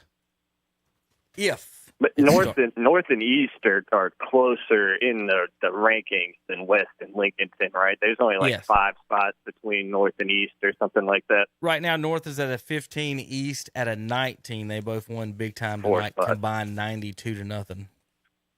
So it'll be interesting to see how those spots would flip next week, or if they would, if Lincolnton were to beat West or East were to beat North, if they would jump the other, or how that would work with the RPI stuff. It'll be interesting. All right, Matt, before you go, who are your favorites for next week's broadcast, for next week's Lincoln County games?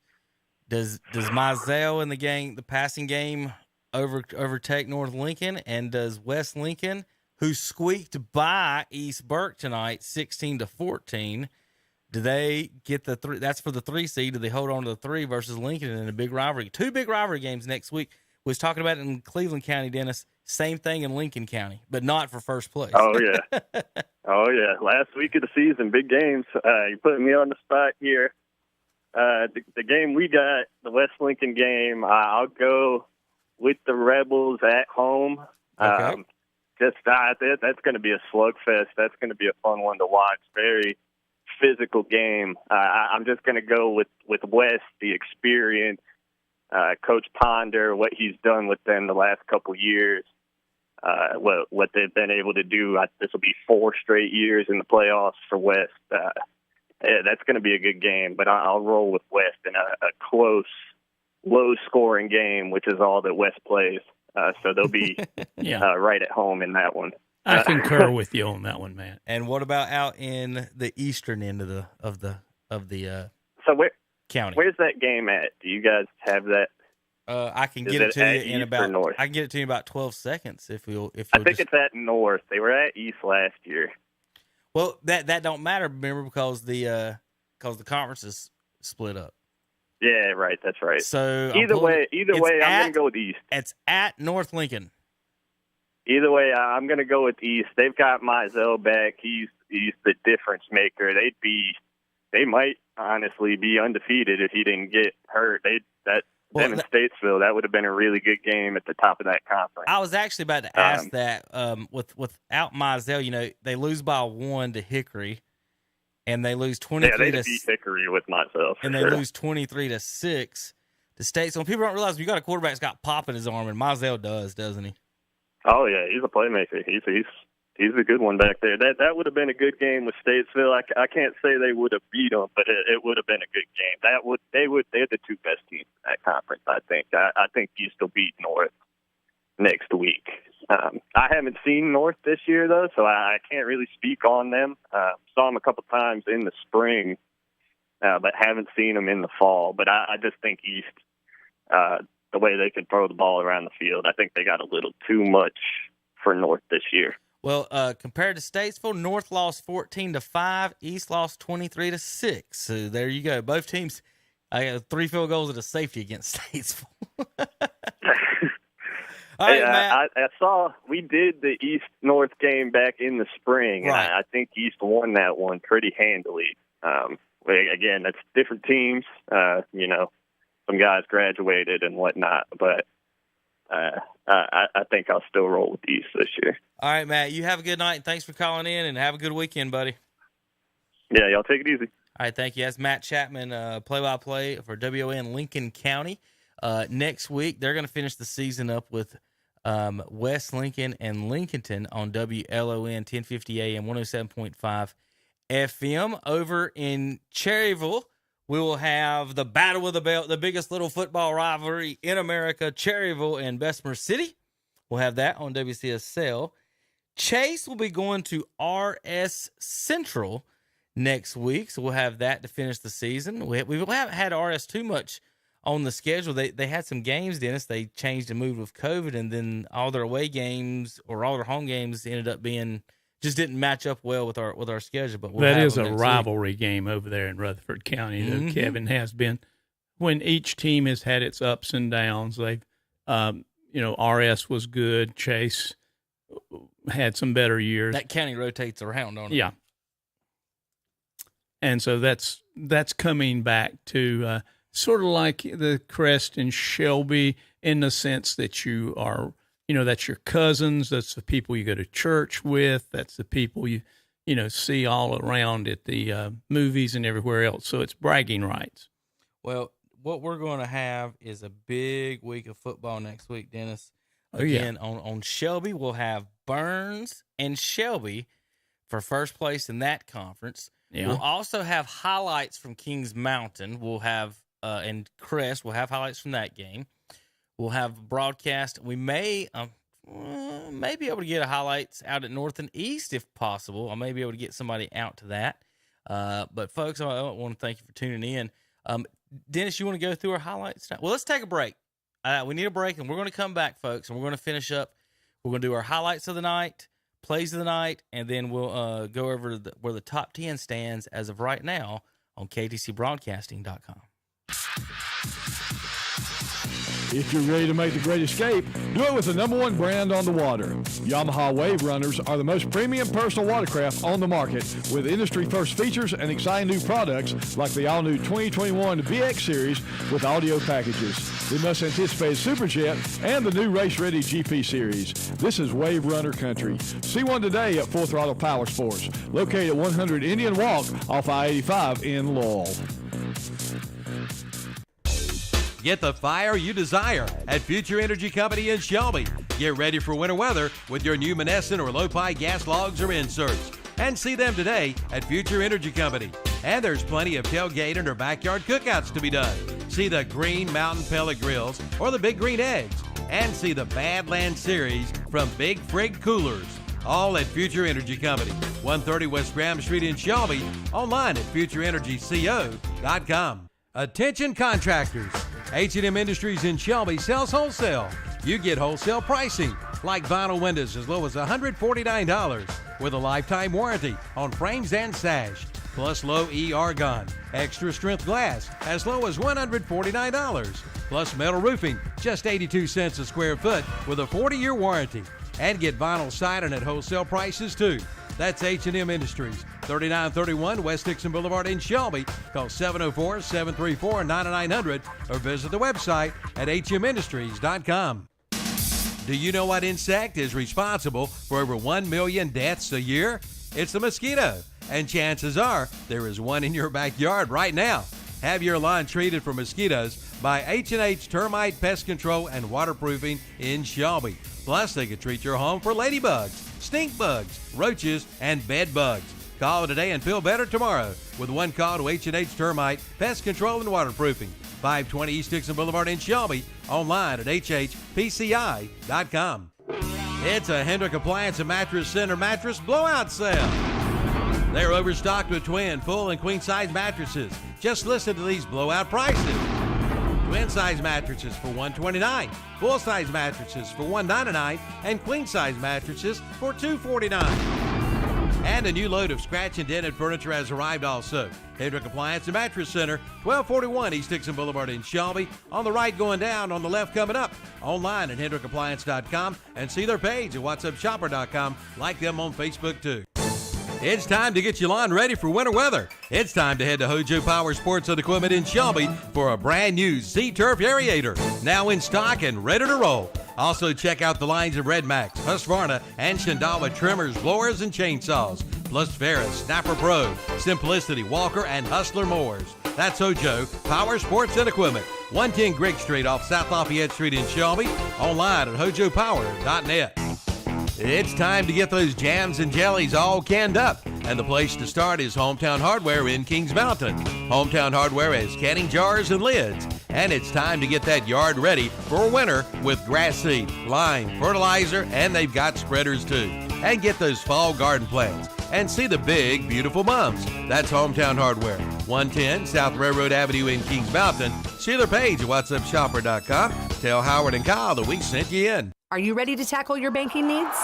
Home Trust Bank's team of expert advisors and lenders want to be your teammate. We want to hear your story, learn your aspirations, and assist you with financial needs, and provide options that are tailored to you. With a wide range of personal, mortgage, and commercial services, you will discover all your banking needs under one roof with a local and personalized touch at Home Trust Bank.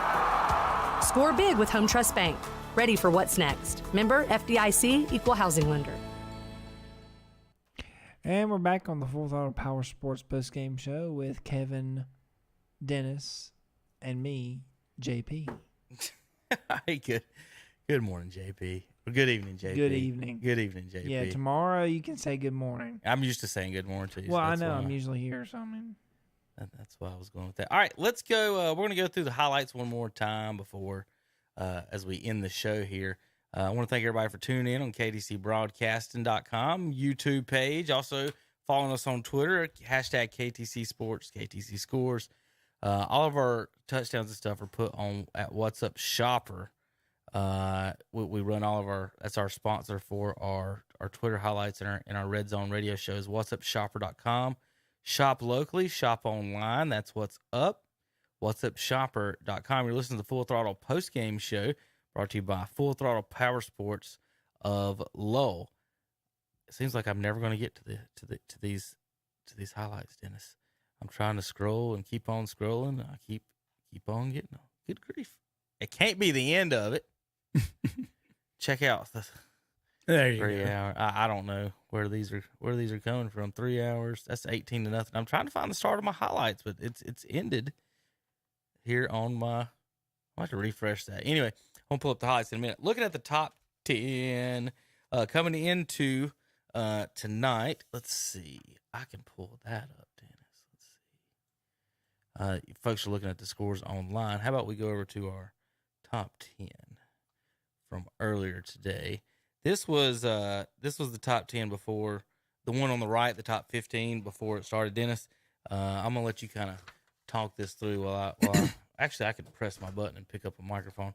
I'm gonna go through these as quickly as I can with these.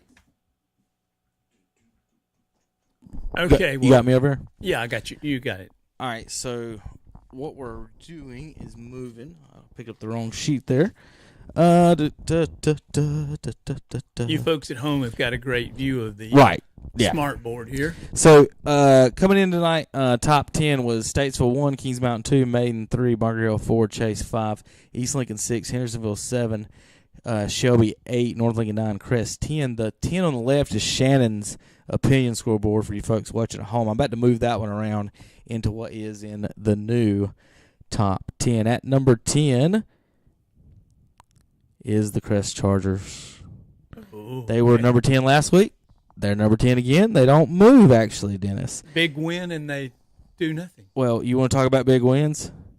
Shelby, the past 2 weeks, has scored 125 points, and they've dropped 2 spots. Everybody's always concerned about who you play. Well, who do they play? Well, that's how it happens, folks. This is not an opinion poll. When you don't play big-time schools, you don't get points for it. North Lincoln will be your new number 8 school in the power poll, and we get those out of the way. So North Lincoln moves up from 9 to 8 in the power poll for next week. At number 7, staying in the 7 spot, so we don't even have to do anything with them, will be Hendersonville. Chase is in the 6th spot now. They drop tonight. After a big win. After a win. Hey, if you don't want to drop, don't win. Well, it's all about who's on the schedule, Dennis. Chase is our number 6 team.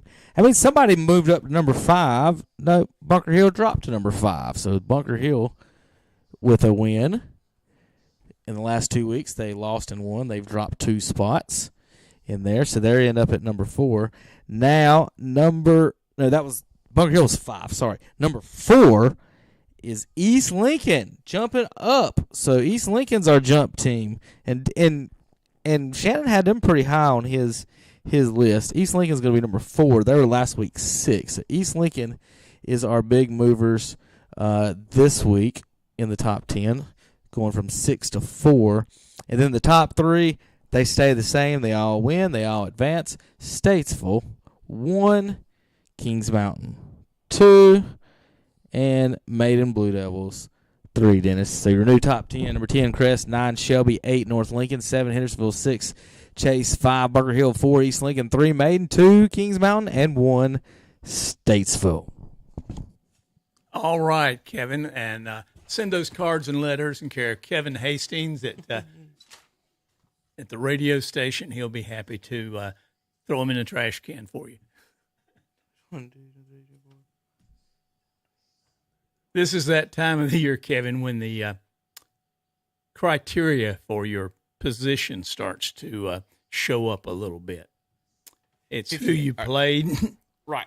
So I was counting, Dennis, real quick. We were talking about how we'd like to do the school, how we'd like to do the playoffs, and our solution here at KTC is 5 divisions and a charter.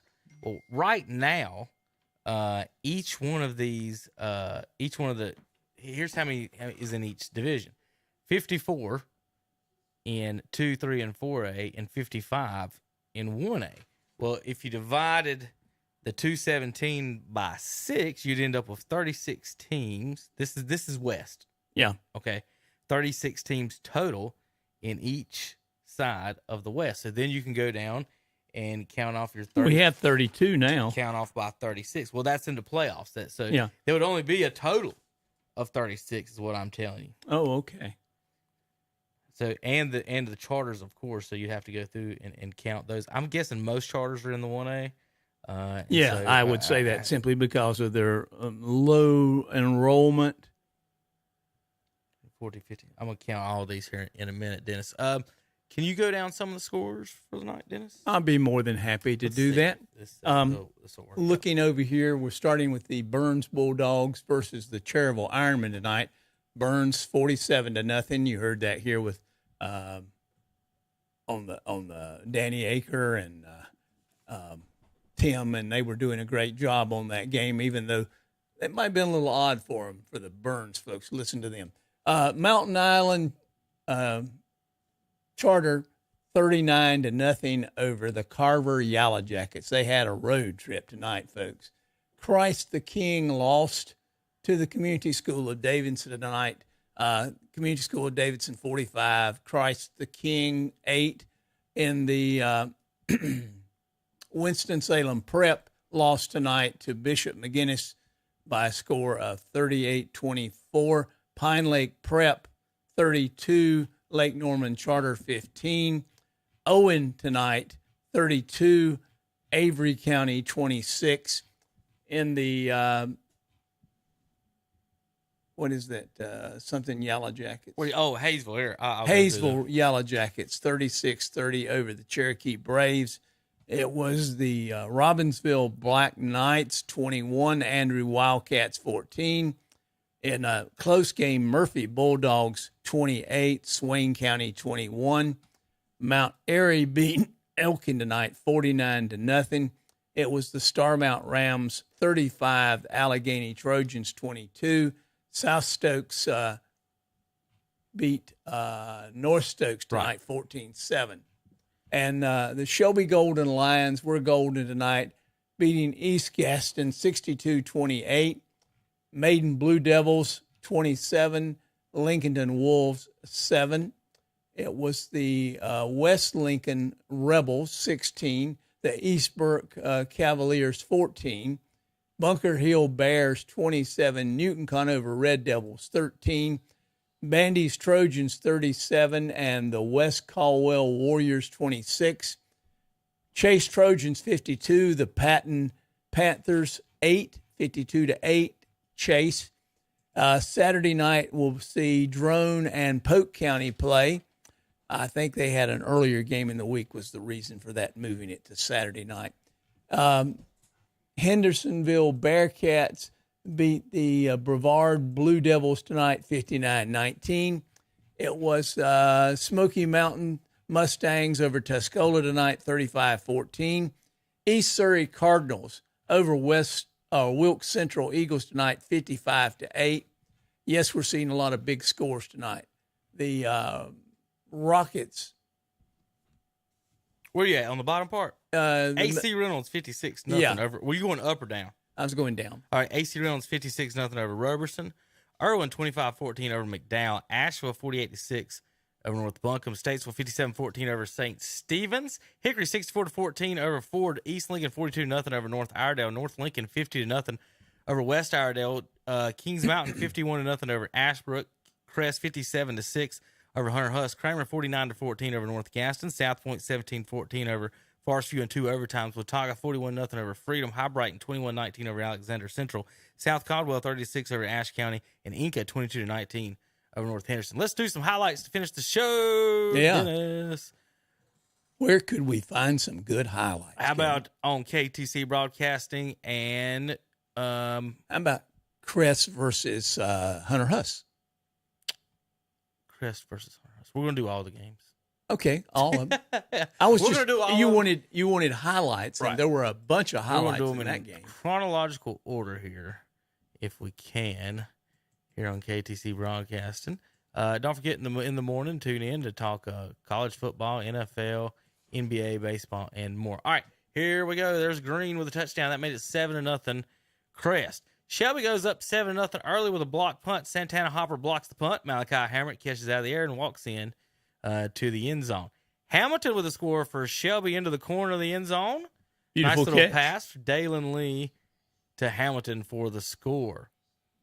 How about Maury Adams with a short little run? That's made it 14-0 Crest Chargers.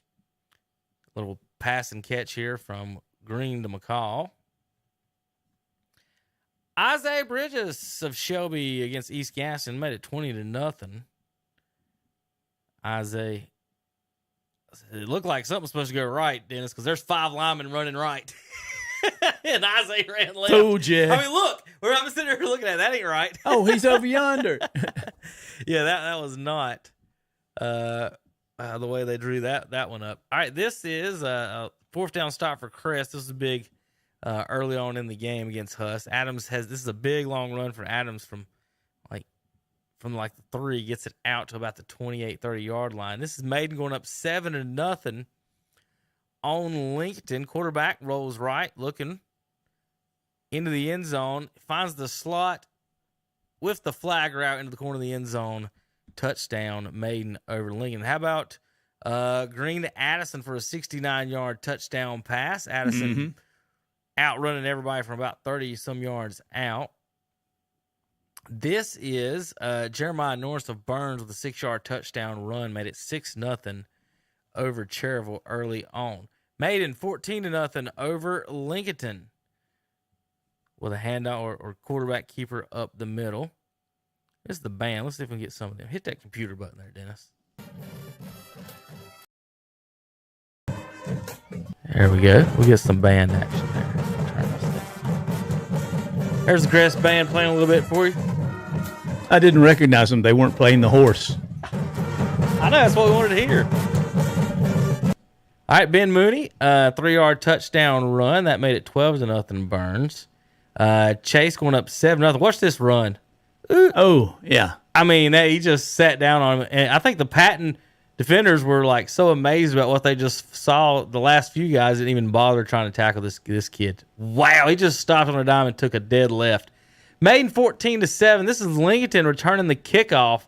And Dennis, once he finds the hole, just watch how fast this kid takes off for Lincoln if they ever kick it off to him. But he's going to catch it about the 10 here. And then once he gets to the 45, he's going to find his gear and whoop. Oh, man. See ya. He got that hole and was gone. Maury Adams hits pay dirt with a 28-0. This is from about 26 yards out as Adams rumbling, stumbling on into the end zone. Maiden going up 21-0 on Lincoln with this play. Get some sound going in on there. Sound, the highlights look a lot better with the sound. Handoff right side. The fullback started raising his hand at the 10-yard line and didn't bother to block a single soul on this play, Dennis. I'm sure that'll go over well in the film He didn't touch session. anybody, and he threw his hands up. Coach is going to be like, what are you doing? Look at him. He goes around the end, runs right past the defensive end, and throws his hands up for the score. This is Chase going up 15-0 against Patton. I guess that was McCombs on one of his 9,000 yards. Here's a pass. How about a 90-yard touchdown pass for Chase? Okay. Going up the sidelines. Anybody close by? No. 25 yards away is the closest person. Touchdown Shelby. This made it 27-0. This is Dalen Lee looking for in the back of the end zone. He's going to find his man. We looked at him from Pasco. Justin Hill for East Gaston, folks. We talked about him. This running back for East Gaston. Gone. He's not a small kid either. Runs straight up. Kind of. I don't know who to compare him to. There's a touchdown pass to Chase right up the sideline. That made it 31-0. How about Hamilton with another score? He was all over the place tonight. I think he had 3 touchdowns, 2 catches, and a kick return. Hamilton made it 34-7 there. This is Jeremiah Norris at Charitable punching it in from about 12 yards out. Made it 18-0. Interception from East Gaston. This is or Shelby. This is the pick 6. They made it 41-7. The score was posted. We posted that wrong. 38-0. Chase goes up over Patton. Halftime crest goes in. I've got to hurry up. I'm about to run out of time. Ben Mooney to LJ Allen. 80 yards against Charitable. Now take the ball away. Cut the ball. Oh, I had a chance to wrap him up and couldn't. How about Chase going up 45-0 with another pass? Seems like Chase scored every way they could tonight, Dennis. Got it. It's the Bulldogs block punt for a score to end the first half. Got it. Run it in. You could hear. That's not what you want to hear, Dennis, is the horn going on there as you get block punt. Isaiah Bridges with a touchdown pass made it 48-7. Shelby over East Gaston. Justin Hill made it 48-14. How about another run, Dennis? 200-something yards for him tonight on the Shelby defense. Zoom. How many times do you hear that? Shelby defense gives up 200 yards rushing to a running back. This is Isaiah Bridges' kick return. They squibbed it to him, and he caught it and he said, goodbye. All the way up the sideline. Touchdown to end the first half on the squib kick. Shelby goes up big time. Maury Adams, we'll play this for the folks at home. He carries like 10 people on this play. Yeah, watch him down near the goal. 2, Here he goes. 3, Watch him. 4, Boom, 5, boom. 6. All the way down near the end zone. Good big play. Then Adams punches it in on the next play. How about Carter Green with a pick 6 for Crest? He's going to pick it off about to 35 and run it on in there for the Chargers. Huskies got a run, then Chase went up 52-0. Beeson with a kick return touchdown for Chris. I thought that was a knockout for that. Jeremiah Norris, 25-yard touchdown run for Burns. He bounces right. That play was originally supposed to go to the right side, Dennis. He ends up scoring at the left pylon, taking it to the left. Safety made it Crest 51-6. Griffin with a touchdown made it 62-14 Shelby. Backus with an interception for Burns on this play. Deep, long pass. Miller, and it's picked off by the safety, Graham Warlick. 32-yard touchdown pass to Surratt late in the game. for the Bulldogs. Get that highlight up there. How about camera wouldn't focus. Touchdown McKinney of East Gaston cut the score. This is 27-7. This is maiden score. We hadn't seen this one yet. And I remember he got missing here from 64 yards out. Zoom. It was 20-7 at this point. Close game still. And that's going to do it. Touchdown by McKinney, East Gaston for the night. All right, Dennis. JP, it's time to play it away here. I'm going to just play the post-game show thing and say goodbye to everybody. Dennis, you going to say goodbye? Goodbye, everybody. Goodbye, everybody. We'll see you next Friday night. KTC Broadcasting.com.